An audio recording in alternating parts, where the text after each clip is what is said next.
자, 미국 상무부가 두 번째 반도체 회의를 열었습니다. 자, 한미 정상회담을 하루 앞두고 열린 건데요. 그만큼 회의에 참석한 삼성에게 투자 압박으로 여겨질 수 있다, 이런 관측도 나오고 있습니다. 자, 회의 내용도 예상해보고 반도체 시장 상황까지 점검해 보겠습니다. 자, 그리고 미국 연준이 자산 매입 축소를 의미하는 테이퍼링 가능성을 언급했습니다. 최근에 미국의 물가 상승이 심상치 않다는 우려 때문인데 테이퍼링 가능성과 시행한다면 또 언제가 될지 전망해 보겠습니다. 어렵죠? 테이퍼링을 먼저 알아야겠죠? 박사님께 여쭤보겠습니다. 경제 읽기 브리핑이었습니다.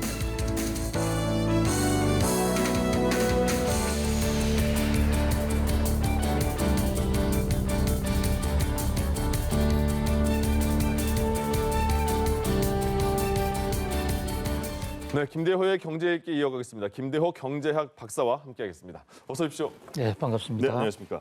먼저 한미 정상회담이 이제 내일 새벽에 열리게 되는데 하루 앞서서 미국에서 반도체가 부족하기 때문에 회의를 또 소집을 했대요. 거기에 삼성도 들어갔다는데 이게 어떤 의미가 있지 않을까요? 한미 정상회담 하루 전인데. 예, 미국 정부 주도로 이렇게 재계 총수들, 대표들을 불러서 회의를 하는 것은 그렇게 흔치 않은 일인데요. 예. 지금 바이든 대통령이 한 달 전에 백악관에서 직접 전 세계 이 반도체 회사의 CEO들을 불러서 회의를 한번 한 적이 있지 예, 않습니까? 뭐 들고 웨이퍼 들고 이렇게 했잖아요. 그렇습니다. 그죠? 예, 웨이퍼가 미국의 생명이다, 또 말의 편자다, 뭐 이런 얘기를 하면서 함께 이 반도체를 만들어 나가자, 또 반도체 공급망에 있어서 같이 세계를 이끌어 가자, 이렇게 주장. 지금 바로 그래픽에 나오는 저 사진, 저게 네. 한 달 전 모습입니다.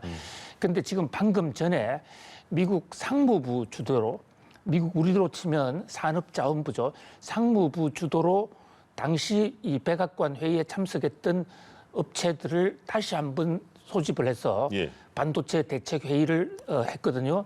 이 자리에서는 크게 두 가지로 나눠볼 수 있을 것 같습니다. 첫 번째는 당장 당면한 지금 반도체 칩 품귀 사태에 어떻게 대처할 것인가. 예. 한마디로 얘기하면 TSMC하고 삼성전자가 가장 생산을 많이 하는 곳인데요. 시스템 반도체 가장 생산을 많이 하는 곳인데 여기에 생산 물량 좀 늘려라. 예. 이것이 미국의 그 당부 겸 부탁 사항의 하나고요. 또 두 번째 당부는 지금 반도체 재고가 얼마나 있느냐, 반도체를 얼마나 앞으로 조달할 수 있느냐, 그것을 이제 미국 정부가 또는 미국의 수요 업체들, 이를테면 자동차 회사들, 컴퓨터 회사들도 많이 참석을 했거든요. 네. 그 회사들에게 좀 정보를 미리 줘서 이 공급량, 수급량을 좀 조절하려는 이런 측면을 첫 번째 이번에 상무부 주도의 반도체 회의 소집의 목적이고요. 예. 두 번째는 이제 장기적으로 근본적으로 지금 반도체가 부족하고 당분간 앞으로 수년간 계속 부족할 것 같으니까 반도체 생산 공급을 좀 늘리자. 그래서 특히 공급 쪽에, 제조 쪽에 가장 캐파가 많고 경험이 많은 대만의 TSMC와 삼성전자에 대해서 공장을 좀 늘려달라, 이런 얘기를 이제 하고 있는 이런 상황인데, TSMC는 미국의 이 파운드리 6개를 짓기로 최근에 확약을 했어요. 네. 이제 문제는 삼성전자인데 삼성전자는 특히 이제 내일 새벽에 한미 정상회담도 있고 이러니까 이 공장을 늘려달라, 이런 얘기를 만인 환시리에 보는 자리에서 직접 하는 것은 아니고요. 예. 이제 암묵적으로 또는 사적으로 만나서 얘기를 하되, 이런 반도체 회의가 하나의 어떤 뭐 심리적인 압박이라고 그럴까요? 예. 하나의 계기가 되는 것이죠. 그래서 조만간 삼성은 발표할 것으로 보입니다. 약 한 170억 달러, 네. 우리 돈으로 20조 원 정도인데요. 현재 물망에 오르고 있는 데는 텍사스 오스틴이라는 곳입니다. 거기는 지금도 삼성전자의 반도체 공장이 있는데요. 예. 원래 거기는 D램이나 낸드 플래시로 시작된 건데 이번에는 파운드리를 만들어서 이제 시스템 반도체를 본격적으로 생산한다고 그러는데 우리 이제 미국 입장에서도 반도체 공급망을 늘린다는 장점이 있지만 네. 우리 삼성전자 입장에서도 지금 반도체 설계 회사들이 대부분 미국에 있기 때문에 예. 그 수주를 따내기 위해서 또 유리할 거고요. 또 하나 중요한 것은 지금 반도체 공급망을 재편하고 있는데 예.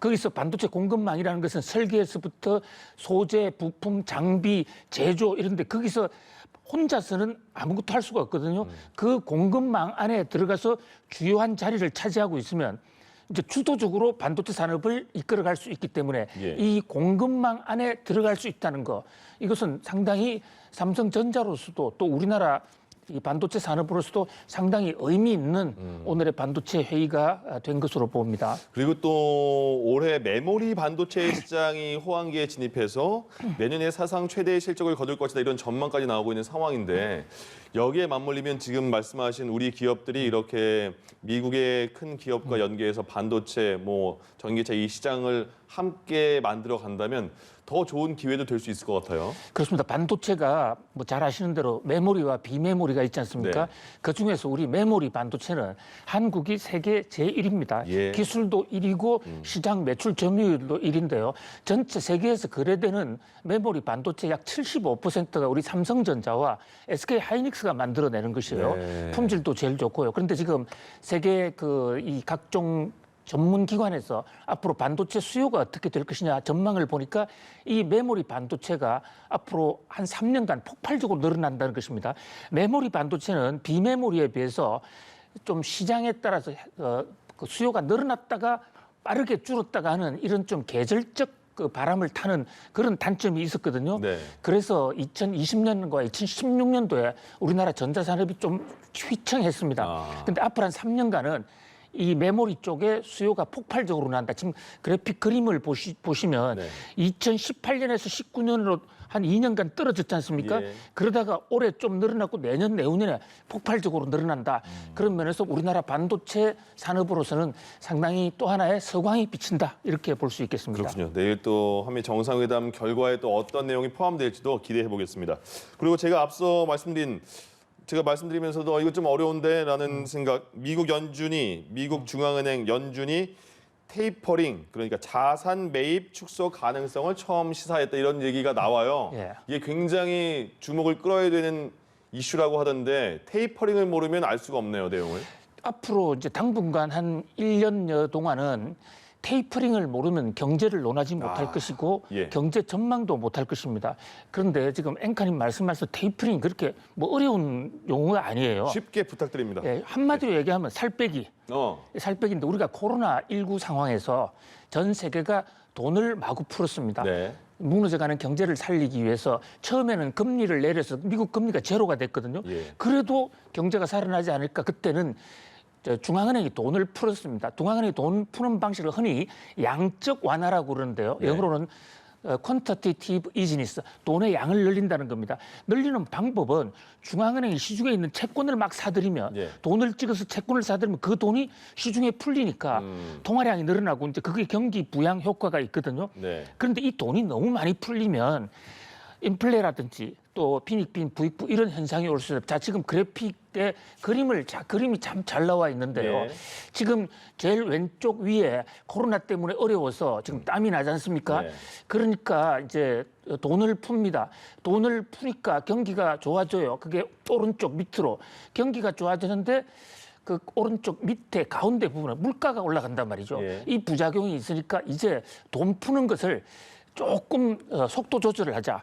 그러니까 살을 뺀다고 아까 제가 테이퍼링을 살 빼기라고 말씀드린데 지금 당장에 뭐 금리 인상을 하는 건 아니지만 그 푸는 규모를 조금 줄인다 줄이는 이거예요. 거군요. 우리 레슬링이나 예. 복싱 경기 좋아하시지 않습니까? 거기 보면 체급 경기가 있어요. 네. 체급 경기가 있어서 라이트급, 펜터급 이러면 올림픽 경기 메인 게임이 오면 자기 체중을 줄여야 됩니다. 그렇죠. 체중을 줄이는데 그동안에는 많이 먹더라도 예. 시합을 앞두고는 체중을 줄여야 되는데 그 체중을 줄이게 되면 갑자기 의학적으로 어떤 발작 증세가 온다라는 게 증명이 되고 있어요. 갑자기 체중을 줄이면 예. 그것을 이제 의학에서 텐트럼이라는데 테이퍼링의 텐트럼입니다. 그래서 테이퍼링을 하게 되면 갑자기 발작이 올 수가 있어요. 자, 지금 그래픽에 소비자 물가가 미국에 지금 4.2%까지 올라갔지 않습니까? 네. 지금 4월 달에 4.2 연방준비제도 이사회나 미국의 억제 목표가 2%인데 그 2배로 올라갔거든요. 저렇게 통화를 많이 풀어서 온 측면이 많습니다. 그래서 이제 그것을 살 빼기, 테이퍼링을 하는 거예요. 근데 테이퍼링을 할 때 이제 긴축 발작이 와서 금리가 올라가고 주가가 떨어지고 경제에 큰 변동이 올 수 있기 때문에 그게 언제 올 것이냐. 예. 그리고 테이퍼링의 강도가 얼마나 될 것이냐. 여기에 따라서 앞으로의 경제의 실적이 달라진다. 이렇게 볼 수가 있겠습니다. 양적 완화는 돈을 싹 채권을 다 매입하면 채권을 살려면 돈을 풀어야 내야 되니까 양적 완화는 돈을 푸는 것이고 테이퍼링은 돈을 조금 좀 수수료 담는 거다. 담는 건 담는 아니죠. 거 아니고 덜 푸는 거예요? 푸는 속도를 조금 줄이는 거죠. 아, 그렇군요. 예. 이제 돈 푸는 것을 담아드는 것을 그것을 예. 긴축이라고 그럽니다. 예. 통화 긴축. 아. 그때부터는 엄청난 고통이 올 수가 있죠. 예. 지금은 미국의 금리 인상이나 여기서는 올해는 거의 가능성이 없습니다. 네. 내년이나 내후년 할 텐데 금리 인상이나 긴축하기 전에 예. 내가 지금 먹는 걸 좀 줄이는 거죠. 네. 먹기는 먹는데 조금씩 먹는다. 이런 것이 알겠습니다. 테이퍼링이라고 볼 수 있습니다. 긴축과도 또 비교해야 되는 상황이고 그러면 연준에서 이 테이퍼링이라는 걸 언급한 이유는 그 조금 전에 그래픽에서 보신 것처럼 물가 상승 때문인 겁니까? 예, 한마디로 예방 주사라고 볼 수가 있습니다. 예. 그러니까 지금 우리가 코로나 백신 접종을 하지 않습니까? 이것은 코로나균을 몸에 집어넣어서 몸의 저항을 키우는 한마디로 이 내성을 키운다 예, 이렇게 예. 볼 수가 있어요. 연준에서 그동안 이제 코로나 팬데믹 상황에서 돈을 많이 풀었는데 갑자기 테이퍼링을 하면 긴축, 발작, 테이퍼링 텐트럼이 올 수가 있어요. 예. 그래서 연방준비제도 이사회가 의사록을 통해서 앞으로 우리가 테이퍼링을 할 수도 있다라는 얘기 한마디를 한 겁니다. 네. 그 말 한마디에도 전 세계 경제가 지금 휘청했거든요. 아, 지금 한다는 게 아니고 할 수 있다는 예, 가능성만 저 비추는 그래픽을 거군요. 한번 보시면요. 예. 몇몇 참석자는 그러니까 회의에 참석했던 몇몇 참석자는 앞으로 미국 경제가 과열이 되고 물가가 빠르게 오르면 자산 매입 속도를 조금 조절하는 방안을 논의를 시작하는 것이 적절할 수도 있다. 예. 매우 정제되고 아주 간접적인 표현이죠. 당장 테이퍼링 한다가 아니고 그 테이퍼링 논의 시작하는 게 적절할 수도 있다. 그런데 저 말이 나오고 나서 뉴욕 증시가 크게 떨어지고 지금 세계 경제가 상당히 충격을 받았거든요. 예. 우리가 코로나 백신 접종을 받았을 때 백신 맞고 나서 부작용 생기는 거 있지 않습니까? 네네. 그래서 어떤 사람은 덜어 눕기도 하고 예. 어떤 사람은 좀 돌아가시기도 하죠. 똑같이 지금 테이퍼링이라는 예방주사를 놨는데 거기에서 휘청한 거예요. 그러나 저 예방주사도 없이 만약에 어느 날 연준이 갑자기 테이퍼링을 하면 그야말로 우리가 이 코로나에 감염이 되듯이 세계 경제가 휘청할 수 있으니까 그것을 예방하기 위해서 앞으로 할 수 있어 조심해 하면서 예방주사 한 방을 놓았다. 예. 이렇게 볼 수가 있습니다. 아까 그 FOMC 회의 결과에서 자산 매입 축소 가능성이 있다 이렇게 요약하면 자산 매입 축소 가능성이 앞서 말씀하신 채권을 좀, 매입하는 겁니다. 그 매입하는 것을 덜 사겠다, 매입하는 덜 규모를 매입하겠다. 조금 축소할 수 있다. 아, 그런 거군요. 요것을 논의하는 것이 적절할 수 예. 있다. 이게 어디는 자산 매입이라고 하고 어디는 채권 산다 이런 얘기 나오니까 헷갈려가지고. 예, 자산 안에는 예. 채권 자산도 있고 네네. 부동산 자산도 있고 둘 다 같은 말인데 예. 좀 범위가 좀 다른 것이죠. 둘 똑같은 말입니다. 그렇군요. 예. 우리나라에는 그러면 만약에 이렇게 된다면 테이퍼링이 실시가 된다. 우리나라에는 어떤 영향이 있는 거예요? 우리나라 이제 테이퍼링이 되면 금리가 올라갑니다. 네. 시중에 돈이 조금씩 줄어드니까요. 늘어나는 속도가 줄어드니까. 그러면 우리나라가 만약에 가만히 있는다. 그러면 미국의 금리가 올라가면 한국에 와 있던 돈이나 또는 미국에서 한국으로 오려고 했던 돈이 이제 미국의 금리가 더 올라갈 수 있구나. 예. 그래서 굳이 한국에 오지 않고 바로 미국을 가거나 한국에 나와 있던 돈이 미국으로 빠져나가는 예. 이 자금의 엑소더스 현상이 생길 수가 있어요.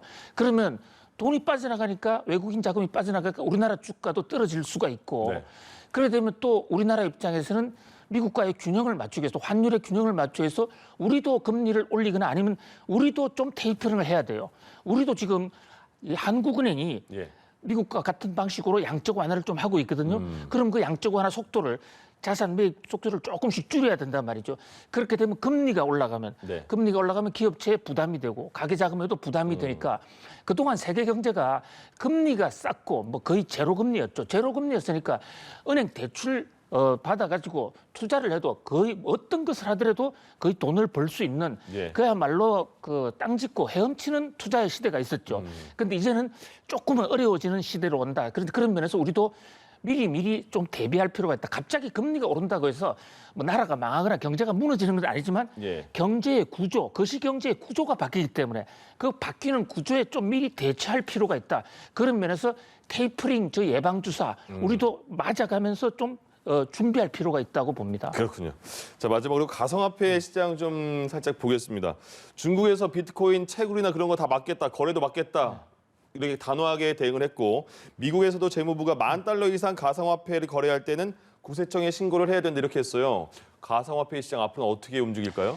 예, 지금 가상화폐 거래 입장에서는 아주 핵폭탄, 메가토큰 핵폭탄이 떨어졌다고 볼 수가 있습니다. 예. 중국이 가상화폐를 금지한 것은 어제 오늘의 일도 아니고 또 거기는 사회주의 국가이기 때문에 언제든지 규제를 할 수가 있었는데요. 미국은 시장 이 경제라는 관점에서 아무런 규제를 하지 않았거든요. 예.